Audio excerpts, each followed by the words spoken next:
Welcome to the People's Economy Podcast. It's the only podcast where we keep it all the way real. So we have in New York City, the first phase is opening up, phase 1, June 8th. What do you gentlemen think about that? How do you think it's gonna go? I think it probably has been in phase 1 for a while. They just haven't told us it's phase 1. So I think there's like a pre phase 1 where they're trying to see what the effects are going to be and how business is going to be once they full scale roll out. So I think June 8th is probably the public's version of the phase 1. But in general, I think this is the test run, just to see if we can get in the first gear. Pretty much, let's see if we can get first gear going. Well, I think we got to make it through this weekend first to see what happens with that. So, I mean, not for nothing, but, everybody's all hype on June 8th, but then this happens.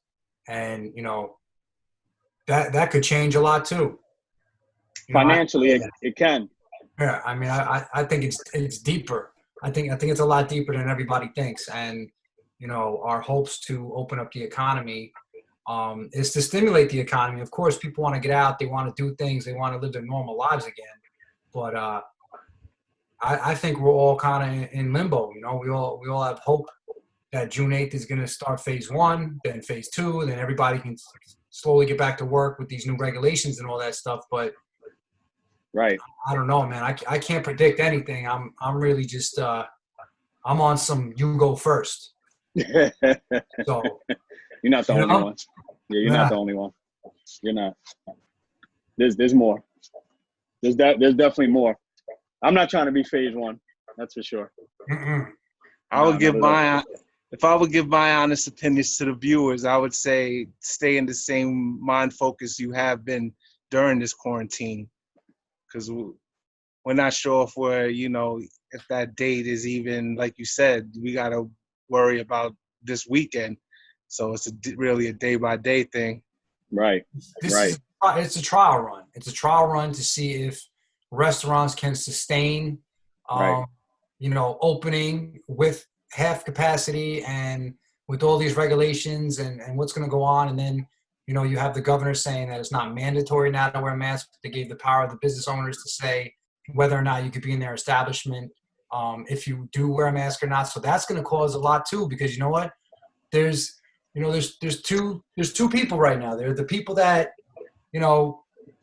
I don't want to say scared, but, abide by, it's not even a law anymore, or a regulation, but there's people that are still going to wear masks and people that don't.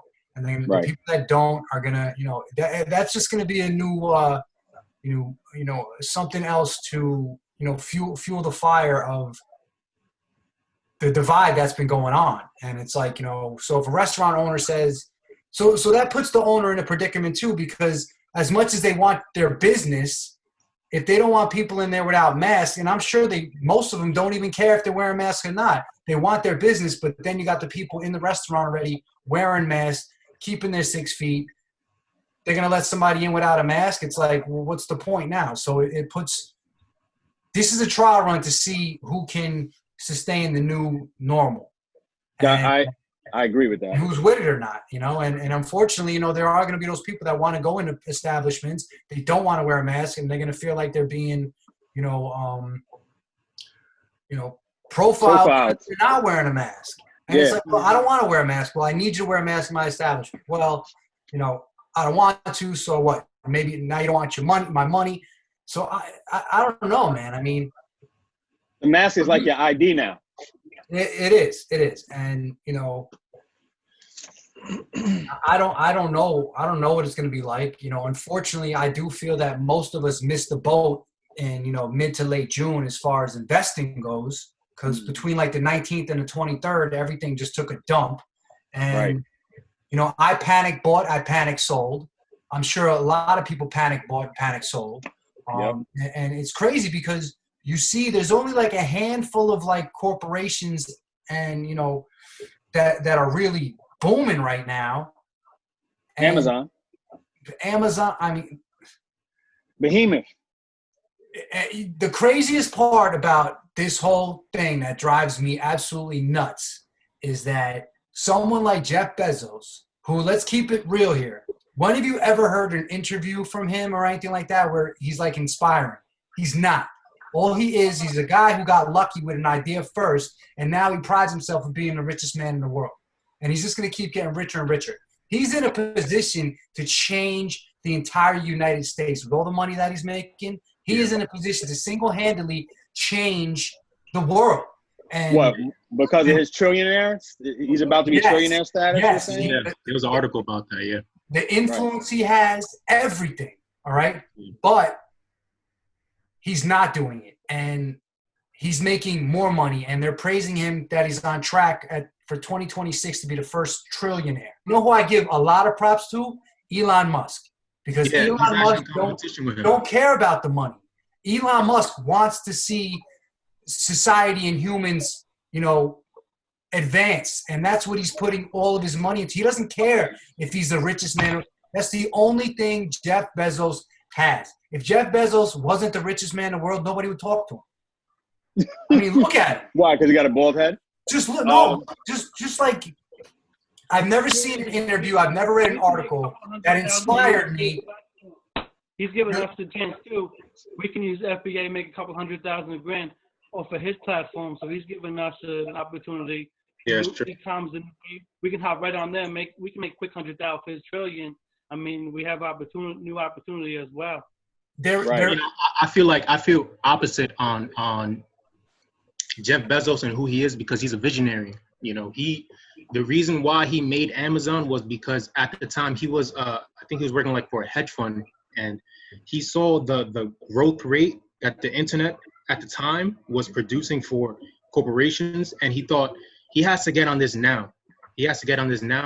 And then he created AWS for like cloud computing, and now he's in competition with Elon Musk because he has a company called Blue Origin. He's trying to bring industry into space, like how factories are performing now, how everything is automated here. They're trying to do that in space to save pollution for the world. And he probably can become a trillionaire. He will be, just probably off of Amazon he can. Right. Off all those platforms, because cloud computing is what's powering AI, artificial intelligence, which is powering our next step into the future. But if he's doing that, you're gonna need trillions to fund a space project like that. You're gonna have to have a big budget, a big backing to be able, because that's literally, not to be like cliche, but that's like unknown frontier. We don't know how that's even gonna function. What if that takes a hit? Because business goes up, down. What if the space thing like messes up at first? What if it succeeds? That's true too. What's the upside? What's the upside on that? It can. I'm not saying it can't. I'm just saying, what if there's a down? Because there's always a down, and you got to come up. You need the money to be able to get through that hard time. Is what I'm saying. It can be successful though. Hopefully, it is successful. Well, that's new innovation. You don't think the race to get to to be the first visionary in AI and come up with this solution and all that stuff is totally taken away from the people and what we're doing and what we need done now? We're so worried about the future that we're not even taking care. There's not even going to be people around to enjoy all these new ventures and all that stuff. I mean, technology is made to make the world better, so that's going to make it. It is. But to your point, has technology, and it has, but has it made it better? It's made it more convenient, for sure. Has it made it better though? There's big pros and cons on both sides of technology. Huge on both sides, pros and cons. Yeah, that's true. 100% down. It goes either way. That's true. It's the gift and the curse, I guess. The technology. But right now, what Elon Musk done just a few days ago with all that, that's like the most positive thing in this year, I would say. What though? Oh yeah, how'd that go? He went to space. Today.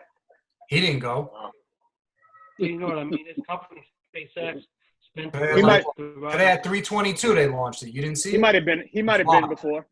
And he did it. And he did it for like a third of the cost that NASA used to do it. Wow. And the rockets, when it came back on a drone ship. All right, so an unmanned ship.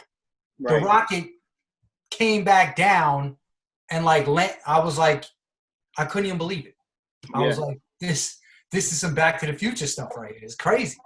But I mean, that's who he is. That's who he is, though. Look at it. Look at Tesla. You know, so it's that's visionary right there. That's something that's visionary. See, I feel like Musk he's was more almost of a philanthropist. Yeah, he was built for this time that we're in right now. Like the time we're in right now, Elon Musk is like the perfect guy to like innovate, to make new. Remember, he was trying to build the tunnels in California so things could.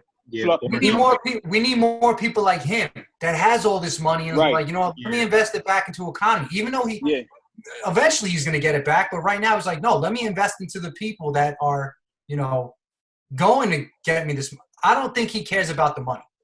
Jeff Bezos clearly cares about the money more than he cares about the people, because if he didn't, he would have made a much bigger donation to just to help and stimulate the economy that we have, because he knew, everybody knew, if you're staying home for the next, we didn't know it was going to be 2 months, but if you're staying home for 2 months, you can't go to the stores. Where are you going to buy anything? Amazon. Amazon or eBay. Ain't nobody going to, you know, I bought things off a couple, like, specific websites, but shopping stores probably. Yeah, it's, you know. So you're basically not really eBay. It was just Amazon, really. Well, I was doing eBay because the shipping was quicker. Right, so. It is, but like just you. It's like you and 5 other people like do eBay. Everybody else is Amazon, and he knows that. He knows that. But that's a different mindset. You know, during this whole thing, this stock went down like, I think max like $600, and then it like almost doubled. It's like, you know, it's. I don't know. It was like 15 or something. Yeah, it was like 15. Now it's like 24. Yeah, it's crazy. Yeah. And you know, the one thing that I did notice, and it confirmed my, you know, speculation in an article I read, is that they're saying that the 1% or the billionaires in the country during the recession in 2 months made $500 billion. Wow. So they made $500 billion. So the $3 trillion that we got that covered stimulus checks, you know, bailouts for businesses, loans, hospital, everything, the $3 trillion, you know, they almost made a third of that in 2 months. It was like 7 if you count what they put into the stock market. It was like 7 trillion altogether. All right. So, and that's another thing too, putting money into the stock market, because they have to show that the economy is going to boom.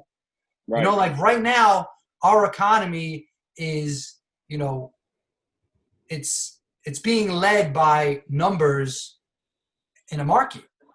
So they could turn around and fluff the market up and say, oh, everything's great. Look what China did for the last how many years. And now that China's being exposed and they have empty buildings, because I think they use like 60 times more concrete, or like 600 times more concrete for buildings in the last 10 years than the U.S. did.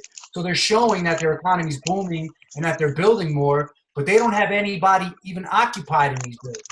They're just doing it to show that their economy's growing. So it's like it's a big front. Now they're being exposed. A lot of things are getting exposed nowadays. I think third world depends on the collective wealth of the population. So most people are right, poor, and that's what, you know, makes China third world. We don't have that situation, you know. Right. That's what makes We don't have that situation yet, but through this whole quarantine and all that, the gap between the rich and the poor doubled in size. But isn't that the spirit of capitalism? Like that's what capitalism is. You get to gross. Your bag can get as abundant as you want it to get. And it's like implied you should be, you know, philanthropic with it, but you don't have to be. But after a certain point, I would think you're right. If you get trillions, you can only spend but so much for yourself. So I get what you're saying. But the spirit of capitalism says get 500 trillion. Once you got 5, you get 800 trillion, and that's how also we boost the Listen, economy Jeff as well.